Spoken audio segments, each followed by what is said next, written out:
इराणनं घेतला अमेरिकेचा बदला. तेल प्लांट ब्लास्ट, सर्वच महागलं. सोनं, तांदूळ, तेल, डाळ, पेट्रोल.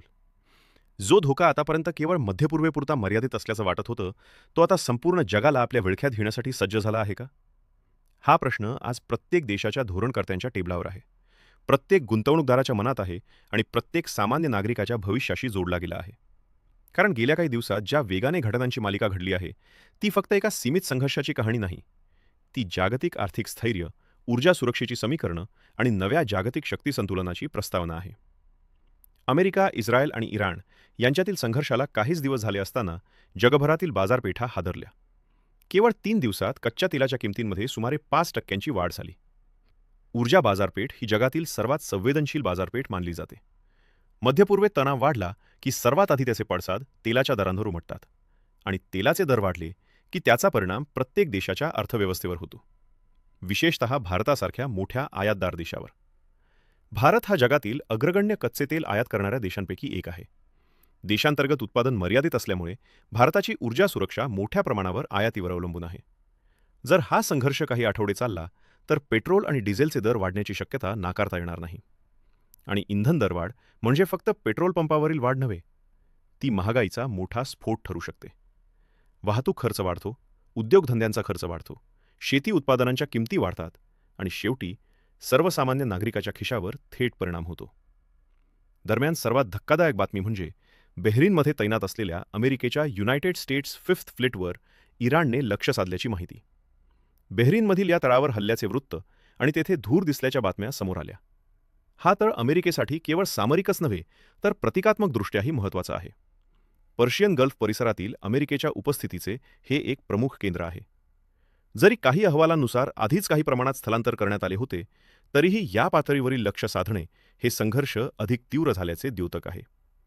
याच दरम्यान अमेरिकेच्या अत्याधुनिक F-15 ईगल लढाऊ विमानाच्या कुवैतमधील अपघाताची बातमीही समोर आली. वैमानिक सुरक्षित असल्याचे सांगण्यात आले असले तरी अशा घटना लष्करी संघर्षातील तणावाचे निदर्शक असतात. अमेरिका ही जगातील सर्वात मोठ्या संरक्षण निर्यातदार देशांपैकी एक असल्याने तिच्या प्रतिमेवर अशा घटनांचा परिणाम होऊ शकतो. अमेरिकेने आपल्या नागरिकांसाठी जागतिक स्तरावर इशारा जारी केला आहे.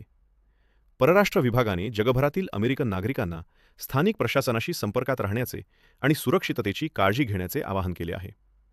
हा इशारा केवळ औपचारिक नाही, तो वाढत्या अस्थिरतेचे संकेत देतो. संघर्ष आता सीमारेषांपुरता मर्यादित राहिलेला नाही, तो सामाजिक, राजकीय आणि मानसिक पातळीवरही विस्तारतो आहे. पाकिस्तानमध्ये अमेरिकन वाणिज्य दूतावासाबाहेर निदर्शने झाल्याच्या बातम्या समोर आल्या. अशा घटनांमुळे संघर्षाची व्याप्ती वाढते. कारण युद्ध केवळ रणांगणावर होत नाही, ते समाजात, रस्त्यावर, जनमतात आणि सोशल मीडियावरही लढले जाते. आर्थिक पातळीवर अबुधाबी आणि दुबई येथील शेअर बाजारांनी व्यवहार तात्पुरते स्थगित करण्याचा निर्णय घेतला. अबुधाबी सिक्युरिटीज एक्सचेंज आणि दुबई फायनान्शियल मार्केट यांनी सुरक्षेच्या कारणास्तव बाजार बंद ठेवला. आठवड्याचा पहिला दिवस हा बाजारासाठी महत्त्वाचा असतो. अशावेळी व्यवहार थांबवणे म्हणजे परिस्थिती किती गंभीर आहे याचे संकेत. दरम्यान अमेरिकेने ऑपरेशन एपिक फ्युरी अंतर्गत इराणवर मोठ्या प्रमाणावर हल्ले केल्याचा दावा केला आहे. जगातील अत्याधुनिक स्टेल्थ बॉम्ब विमान B-2 स्पिरिटचा वापर करून भूमिगत क्षेपणास्त्र केंद्रांवर बॉम्ब टाकण्यात आल्याची माहिती देण्यात आली. या कारवाईमुळे काही विश्लेषकांनी 1941 मधील अटॅक ऑन पर्ल हार्बरची तुलना केली आहे. अचानक आणि निर्णायक हल्ला. इराणने प्रत्युत्तरादाखल आखाती देशांमधील अमेरिकन तळांना लक्ष्य केले. कतार, अबुधाबी, दुबई आणि बहरीन येथे तणाव निर्माण झाला. पर्शियन गल्फ आणि स्ट्रेट ऑफ हॉर्मुझ परिसरातील परिस्थिती अत्यंत संवेदनशील झाली आहे. जगातील सुमारे 20% तेल वाहतूक या सामुद्रधुनीतून होते. जर ती बंद झाली तर जागतिक ऊर्जा पुरवठा साखळी विस्कळीत होऊ शकते. याच पार्श्वभूमीवर नाटो देशांची भूमिका महत्त्वाची ठरते. काही देशांनी अमेरिकेला राजनैतिक पाठिंबा दर्शवला आहे, परंतु प्रत्यक्ष लष्करी सहभागाबाबत स्पष्टता नाही. जग आता एकध्रुवीय राहिलेले नाही. बहुध्रुवीय जगात प्रत्येक देश आपला स्वतंत्र नॅरेटिव्ह उभा करतो. इराणचे धोरण स्पष्ट दिसते. थेट विजय शक्य नसल्यास अस्थिरता निर्माण करणे, तेल बाजार हादरवणे, शेअर बाजारात घसरण घडवणे, अमेरिकन नागरिकांमध्ये असुरक्षिततेची भावना निर्माण करणे आणि अमेरिकेवर चर्चेसाठी दबाव आणणे. परंतु अशा तणाववृद्धीचे परिणाम केवळ संबंधित देशांपुरते मर्यादित राहत नाहीत, ते संपूर्ण जगाला भोगावे लागतात. भारतासाठी ही परिस्थिती अत्यंत संवेदनशील आहे. एकीकडे ऊर्जा सुरक्षेचा प्रश्न, दुसरीकडे आखाती देशांमध्ये कार्यरत असलेल्या लाखो भारतीयांचे हितसंबंध. कृषी निर्यात, परकीय चलनसाठा, सोन्याचे दर, शेअर बाजारातील अस्थिरता या सर्व गोष्टींचा भारतावर परिणाम होऊ शकतो. आज जग एका निर्णायक टप्प्यावर उभे आहे. संघर्ष आणखी तीव्र होईल का, की राजनैतिक तोडगा निघेल? तेलाचे दर $100 पार करतील का, की स्थिर होतील? नाटो देश थेट युद्धात उतरतील का, की मर्यादित पाठिंब्यापुरतेच थांबतील? एक गोष्ट मात्र निश्चित आहे. हा संघर्ष केवळ 3 देशांपुरता मर्यादित नाही.